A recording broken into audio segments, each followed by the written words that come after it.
सात संगत जी, प्यार से कहना जी, धन्यवाद जी। सात संगत जी, एक बार एक राज्य में एक राजा था।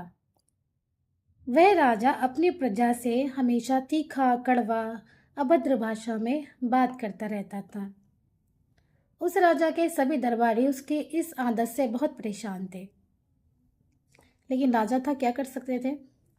फिर एक दिन राजा ने सभी दरबारियों को आदेश दिया कि संसार की जो सबसे गंदी वस्तु है वो मेरे सामने लाई जाए।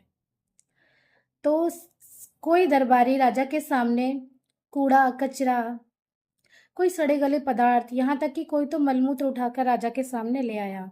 परंतु एक बुद्धिमान दरबारी था, तो वह एक मृतक व्यक्ति की जीभ काटकर राजा के पास लाता है। तो राजा उससे पूछता है, तुम ये मृतक व्यक्ति की जीभ काट कर क्यों लाए, इसमें क्या कमी है। तो वह दरबारी कहता है कि राजन, सभी बुराइयों की जड़ तो यह जीभ ही है। तलवार के कांटे का इलाज है, परंतु इस जीवा से जो हृदय पर चोट पहुंचती है उसका कोई इलाज नहीं।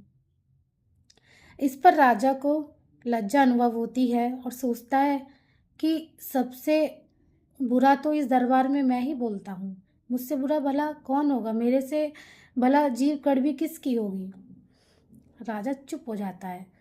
फिर राजा आदेश देता है, अच्छा ठीक, इस संसार की सबसे अच्छी वस्तु जो है वो मेरे सामने लाई जाए। तो कोई दरबारी घी, कोई फल, कोई फूल, कोई शहद लेकर राजा के पास पहुंच जाता है। परंतु वह दरबारी राजा के पास फिर से एक मृतक व्यक्ति की जीवा काटकर ले जाता है। अब राजा उससे पूछता है, अरे तू तो तब भी यही जीव काट कर लाया था जब मैंने तेरे से संसार की सबसे बुरी वस्तु लाने को कहा था। अब संसार की सबसे अच्छी वस्तु लाने को कहा है, फिर भी तुम मृतक व्यक्ति की जीभ काट कर ले आए हो। अब ये क्यों लेकर आए हो। तो वह व्यक्ति कहता है कि राजन, ये संसार की सबसे अच्छी वस्तु भी है और सबसे बुरी वस्तु भी है। यदि यह जीव किसी का आदर करे, सम्मान करे, किसी से मीठा बोले या फिर इस निरंकार प्रभु परमात्मा का गुणगान करे, तो ये संसार की सबसे अधिक प्रिय वस्तु है। इससे अधिक अच्छी वस्तु संसार में कोई नहीं है यदि ये परमात्मा का नाम लेती है। याद रखिए, जीभ पर लगी चोट ठीक हो सकती है, परंतु जीभ से लगी चोट कभी ठीक नहीं होती है। और दासी को एक दोहा याद आ रहा है, रहीमन जीवा बाबरी कह गए सर्ग पताल, आप तो कहीं भीतर बही जूता खात कपाल।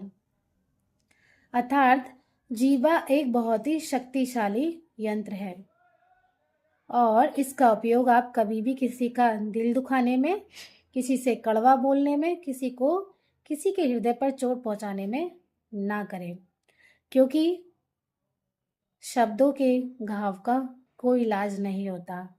प्यार से कहना जी, धन्यवाद जी। यदि पोस्ट अच्छी लगे तो शेयर जरूर कीजिएगा।